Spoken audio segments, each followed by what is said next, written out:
গোল্ডের মুভমেন্ট নিয়ে অ্যানালিসিস করবো, মার্কেটের মুভ কী হতে পারে বা কোথায় বেস্ট বাই পজিশন হতে পারে বা বেস্ট সেল পজিশন কোথায় হতে পারে সেটা নিয়ে অ্যানালাইসিস করব। তো তার আগে আমি বলে নিই, আমার ইউটিউব চ্যানেলে আপনারা সাবস্ক্রাইব করে নেবেন। এখানে রেগুলার ভিডিও আপলোড করা হয় 12টা 12:30টার মধ্যে, প্রতিদিনের আপডেটটা পেয়ে যাবেন। তো এখন যদি আমরা মার্কেটে চলে যাই, তো আমরা শুরুতে আছি গোল্ডে। এখন 4 ঘন্টা চার্টে চলে যাব। তো 4 ঘন্টা চার্টে আমরা এখান থেকে একটা প্যারালাল চ্যানেল ড্র করে নেব। মার্কেটের প্যারালাল চ্যানেল ড্র করার পর আমরা এখানে দেখতে পাচ্ছি যে মার্কেটের একটা রেজিস্ট্যান্স জোন উপরে প্যারালাল চ্যানেলের।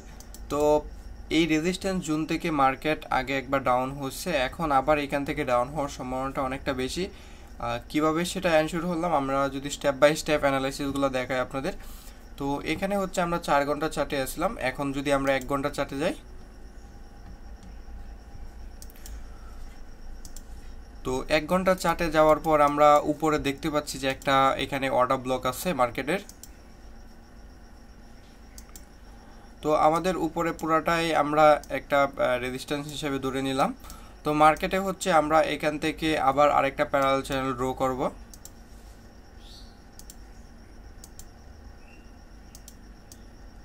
এক ঘন্টা প্যারালাল চ্যানেলটা ধরার পরে আমরা এখানে দেখতে পাচ্ছি যে মার্কেটে একটা যে আমরা 4 ঘন্টার টাইম ফ্রেমে প্যারালাল চ্যানেল ধরছিলাম, ওটা হচ্ছে একটা রেজিস্ট্যান্স। তো এর পরবর্তীতে হচ্ছে যখন আমরা 1 ঘন্টা প্যারালাল চ্যানেলটা ধরছি, তো এখান থেকে দেখাই আমি এটা হচ্ছে এখান থেকে সাপোর্ট নিয়ে আবার রেজিস্ট্যান্সে, আবার সাপোর্ট নিয়ে আবার রেজিস্ট্যান্সে, দেন আবার সাপোর্ট নিয়ে, এখন কথা হচ্ছে আবার রেজিস্ট্যান্সে যায়, দেন মার্কেটটা ডাউন হবে। মার্কেটের মাঝখানে যে একটা রেজিস্ট্যান্স আছে, ওই রেজিস্ট্যান্স যাওয়ার পরে মার্কেটটা এখানে ডাউন হওয়ার পসিবিলিটি অনেকটা বেশি, বাট এই পর্যন্ত আসার সম্ভাবনাটা অনেকটা বেশি।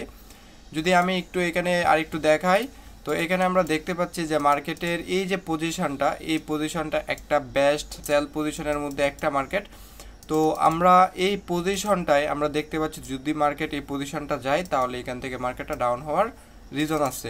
তো এখান থেকে আমরা কি পাইছি সেটা হচ্ছে আমরা এখান থেকে 1 ঘন্টা প্যানেল চ্যানেল ড্র করার পর একটা রেজিস্ট্যান্স পাচ্ছি, পরে হচ্ছে আমরা 4 ঘন্টার একটা ড্র করার পর আরেকটা রেজিস্ট্যান্স পাচ্ছি, এবং হচ্ছে এখান থেকে আমরা একটা অর্ডার ব্লক পাচ্ছি, আর এখান থেকে হচ্ছে পুরোটা একটা রেজিস্ট্যান্স হিসাবে ধরা যায়। তো এটা হচ্ছে একটা গোল্ডেন জোন সেল পয়েন্ট থেকে মার্কেটটা আবার এই পজিশনে আসার সম্ভাবনাটা অনেকটা বেশি। তো এখন যদি আমরা আজকের নিউজগুলো একটু বিশ্লেষণ করি, তো এখানে আমরা যে নিউজগুলো দেখতে পাচ্ছি সেটা হচ্ছে হাই ইম্প্যাক্ট নিউজ। 6টা 30-এ